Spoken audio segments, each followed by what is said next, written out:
This video is not just a video, it is a mirror, showing you the powerful person you can become. You are here because a quiet, wise part of you knows it's time to take control of your life, your emotions, and most importantly, your mind. The question is, who is really in charge? Your impulses or your intelligence, your fears or your focus? Today, you will be handed the keys to inner power, peace, and the mastery of your own emotions. So don't just watch this, feel it.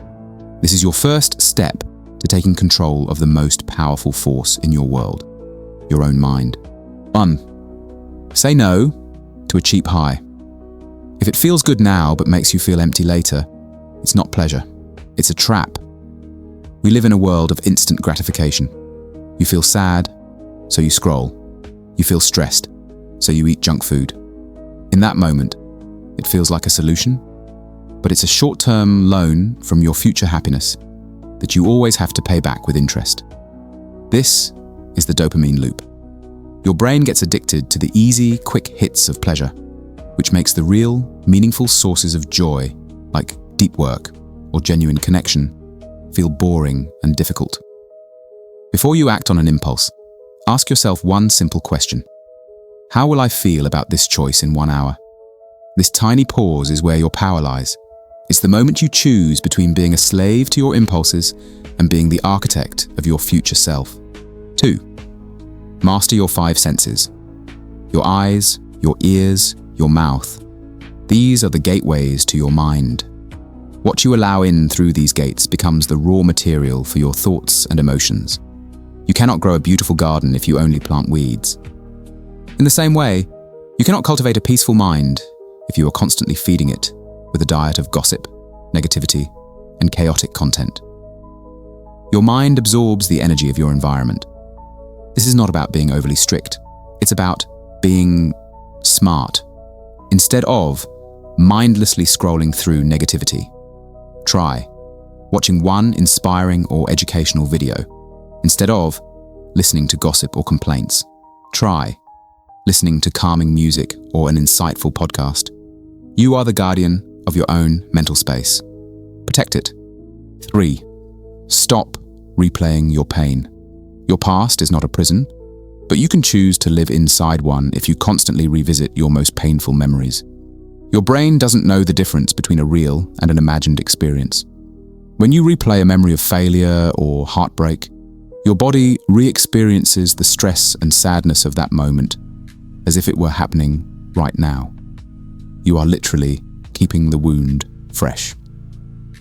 The great philosopher Søren Kierkegaard wrote that life can only be understood backwards, but it must be lived forwards. You cannot change the past, but you can change your focus. When a painful memory arises, acknowledge it, and then gently but firmly choose to focus on a memory of your own strength. Remember a time you overcame an obstacle, a time you were kind, a time you kept going when it was hard. You are not your scars. You are the strength that survived them. 4. Program your own mind. If you don't consciously program your own mind, the world will program it for you. Your subconscious mind accepts as true whatever it is told, repeatedly. When you constantly tell yourself, I'm not good enough, I always fail, or I'm unlucky, your subconscious accepts these statements as commands and begins to shape your reality to match them. You must become the programmer. Create your own auto-suggestions. These are simple, powerful, present tense statements about who you are becoming. For example, I'm calm and focused. I handle challenges with wisdom. I'm becoming stronger every day. Say them in the mirror every morning. It feels strange at first, but your brain is always listening. Give it a better script to read from. 5. Understand your emotions. Don't fight them. Many people try to control their mind by suppressing their emotions.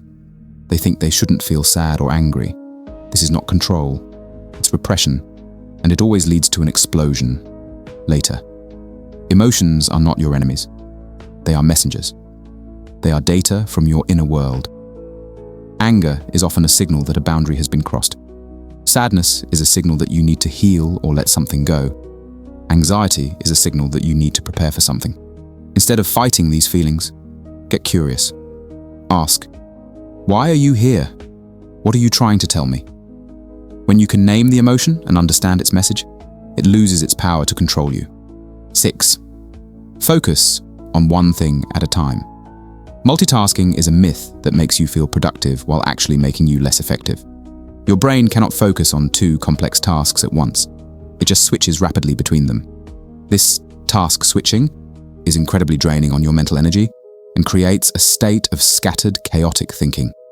1 hour of pure, single-minded focus is more powerful than 5 hours of distracted, fragmented work. Use the single task rule. Choose one task. Set a timer for 25 or 50 minutes and promise yourself to work on that one thing and nothing else. When the timer goes off, you will be amazed at how much progress you've made, and your mind will feel calm and powerful, not scattered and exhausted. 7. Challenge your negative thoughts. The most dangerous enemy is not outside you. It's the negative voice inside your own head. Most people make the mistake of believing every thought that appears in their mind. Your mind is a thought-generating machine. It produces thousands of thoughts every day. Most of them are random, repetitive, and untrue. They are not facts. They are suggestions. The Stoics called this giving assent. They taught that we have the power to examine a thought before we agree with it. When a negative thought appears, like "you're going to fail," you must challenge it like a warrior. Ask, is this thought 100% true? Is this thought helpful to me right now? If the answer is no, replace it with a more powerful and realistic thought, like, "This is a challenge, and I am capable of handling it." Negative thoughts are like bullies. They run away when you fight back. 8. Visualize the person you want to become. Your brain cannot tell the difference between a real experience and a vividly imagined one.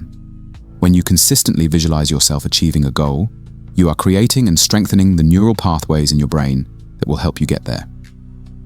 Elite athletes use this all the time. They don't just practice physically, they mentally rehearse their victory hundreds of times. Every morning, for just 2 minutes, close your eyes and visualize the person you want to become. See yourself acting with confidence. Feel the emotion of having already achieved your goal. What are you wearing? Who is around you? Make the image as real and vivid as possible. You are giving your brain a clear blueprint to work from. 9. Set a clear intention for your day. If a ship leaves a harbor with no destination, it will just drift. Most people live their lives like this, and they wonder why they feel lost. Your mind needs a clear direction. Without a conscious intention, your mind will be controlled by distractions, impulses, and the agendas of other people. An intention is a powerful instruction you give to your brain at the start of the day. Every morning, before you check your phone, set 1 to 3 clear intentions. Today, my intention is to remain calm and focused. Today, I will take one important step toward my goal. Today, I will respond to others with kindness and patience. An intention is a compass. It keeps your mind pointed in the direction you have chosen, not the direction the world tries to pull you. 10. Practice self-discipline. Self-discipline is not about punishment. It's about power. It's the ability to do what is right, even when it is hard. Every time you keep a promise to yourself, especially when you don't feel like it, you are building self-trust. Each small act of discipline is a vote for the person you want to become. These small wins accumulate, building an unshakable foundation of confidence and mental strength. Start small. Discipline is a muscle. Wake up at the time you said you would. Finish one small task when you feel like procrastinating. Go for that walk, even if it's cold. As the philosopher Aristotle taught, we are what we repeatedly do. Excellence, then, is not an act, but a habit. 11. Practice mindfulness. Have you ever been eating your favorite food, but your mind is a million miles away? You are alive, but you are not really living. Mindfulness is the art of returning home to yourself. It is the simple practice of being completely present in this moment, without judgment. When you are truly present, you are not anxious about the future or regretful about the past. You are here, now. You don't have to meditate for hours. When you are eating, just eat. Feel every bite. When you are walking, notice your feet touching the ground. When you are feeling a strong emotion, just sit with it and breathe. Mindfulness is the antidote to a scattered mind. 12. Write it down to let it go. We all carry unspoken pains, fears, and worries. They circle in our minds like a storm. Journaling is one of the most powerful forms of therapy. When you write down your pain, you are taking it out of the chaotic, emotional part of your brain and translating it into logical language. The page can hold the pain, so your mind doesn't have to. At the end of the day, take 5 minutes. First, write your pain. What hurt me today? What am I afraid of? Be honest. Then, write your power. What am I proud of today? What did I learn? This is not just writing. It's a nightly act of transformation, turning your pain into your power. Your mind is the most powerful tool in the universe, but it is also a wild and untamed force. These 12 tips are not just a list. They are a training manual. By practicing them, you are not just controlling your mind, you are earning its respect. You are moving from being its servant to becoming its master. And when you master your own mind, you master your life. The journey can be difficult, but know this: you are not broken. You are not alone. You are healing, you are growing, and your best days are still ahead of you. Keep going.